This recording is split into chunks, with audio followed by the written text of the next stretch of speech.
আমাদের এই রামপাশা ইউনিয়ন দীর্ঘদিন ধরে অতীতে বিভিন্ন নির্বাচনে প্রমাণিত হয়েছে। বিশ্বনাথের মধ্যে এই ইউনিয়ন বিএনপির একটি দুর্গ হিসাবে পরিচিতি লাভ করেছে। এই বিএনপি দুর্গ হিসাবে যে পরিচিতি আমরা পেয়েছি, আমি রামপাশা ইউনিয়নের সর্বস্তরের নেতৃবৃন্দের প্রতি আহ্বান জানাবো, আগামী কিছুদিনের ভিতরে আমরা আশাবাদী নির্বাচন হবে। সেই নির্বাচনে আমাদের লুলা ম্যাডাম প্রার্থী হবে। লুলা ম্যাডামকে ভোট বিপ্লবের মাধ্যমে রামপাশা ইউনিয়নের সর্বোচ্চ ভোট দিয়ে বিশ্বনাথের মধ্যে আমরা জয়যুক্ত করার আশাবাদ ব্যক্ত করছি। এই লক্ষ্যে আপনারা এখন থেকে আমেরিকায় 7টি বাড়ি কিনেছে, যেটা আমেরিকার লোদাবাসারও এই ধরনের বাড়ি কিনতে পারে না। আমি আমার বক্তব্য দীর্ঘায়িত করছি না। আগামী দিনে আপনারা দলের বিশিষ্ট ভোট দিয়ে জয়যুক্ত করে ইলিয়াস পরিবার তথা বিএনপির হাতকে শক্তিশালী করবেন, এই আশাবাদ ব্যক্ত রেখে আমি আমার বক্তব্য শেষ করছি।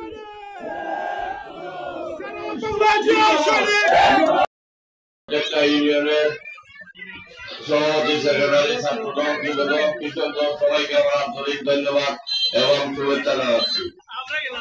আমরা আজকে বক্তব্য দেওয়ার সময় নয়, আপনারা যার বক্তব্য শোনার জন্য অধিক আগ্রহে এখানে উপস্থিত হয়েছেন, আপনারা ওনার বক্তব্য শুনবেন। আমি শুধু একটি কথাই বলি, আপনারা জানেন বর্তমান সরকার ভোট সংগ্রহ করছে। আমি অনুরোধ করবো, আমি গতকালকে প্রোগ্রামে বলেছি, আপনাদের এখানে প্রচুর ভোটার আছে, 17-18 অনেক ছেলেমেয়ে আছে।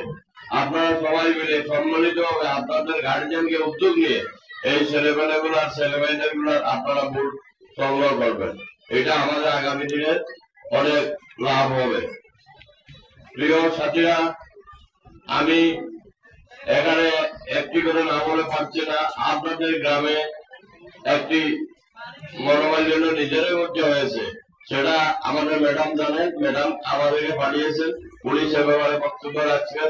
আজকে আমাদের শহরে আমার সময়টুকু ম্যাডামকে দিয়ে আজকে শেষ করলাম। সভাপতি রামপাশা ইউনিয়নের বিএনপির সভাপতি জনাব আনিসুজ্জামান খান, বিশেষ অতিথি হিসেবে উপস্থিত আছেন বিশ্বনাথ উপজেলা বিএনপির সম্মানিত সভাপতি, সাধারণ সম্পাদক সহ বিশ্বনাথ বিএনপি পৌর বিএনপির নেতৃবৃন্দ, অঙ্গ সংগঠন সহযোগী সংগঠনের নেতৃবৃন্দ, রামপাশা ইউনিয়নের সকল স্তরের নেতৃবৃন্দ এবং এই আমতল 3টি ওয়ার্ড 1, 2, 3 রামপাশা ইউনিয়নের 3টি ওয়ার্ডের সর্বস্তরের নেতৃবৃন্দ, সাধারণ মানুষ, ব্যবসায়ী বৃন্দ, ছোট ছোট বাচ্চারা যারা এখানে উপস্থিত হয়েছে, সাংবাদিক বৃন্দ, প্রবাসী বৃন্দ এবং সম্মানিত মুরব্বিয়ান, আসসালামু আলাইকুম। আমরা জানি আমরা বিগত 16-17 বছর ধরে নির্যাতিত হয়েছি। একটি ফ্যাসিস্ট সরকার দীর্ঘদিন ধরে ক্ষমতায় ছিল, ক্ষমতায় থেকে আমাদের ভোটের অধিকার কেড়ে নিয়েছিল। বিনা ভোট হাতে ভোট ডাকাতি এবং বিনা ভোটের নির্বাচনের মাধ্যমে তারা বারবার ক্ষমতাকে কুক্ষিগত করে রেখেছিল। আর এই কুক্ষিগত করতে গিয়ে আমাদের এই বিএনপির অসংখ্য নেতা কর্মীর উপর দমন নিপীড়ন চালিয়েছিল এবং হাজার হাজার নেতা কর্মীকে হাজার হাজার মামলা দিয়ে প্রতিদিন কোর্টের বারান্দায় ঘোরাফেরা করেছে আমাদের নেতৃবৃন্দ।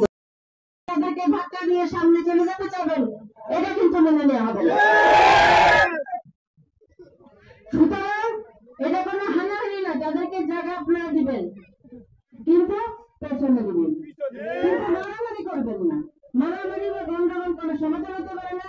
আমরা যদি নিজেদের মাধ্যমে মারামারি করি তাহলে কিন্তু আমাদের লক্ষ্য অর্জন করা সম্ভব হবে না।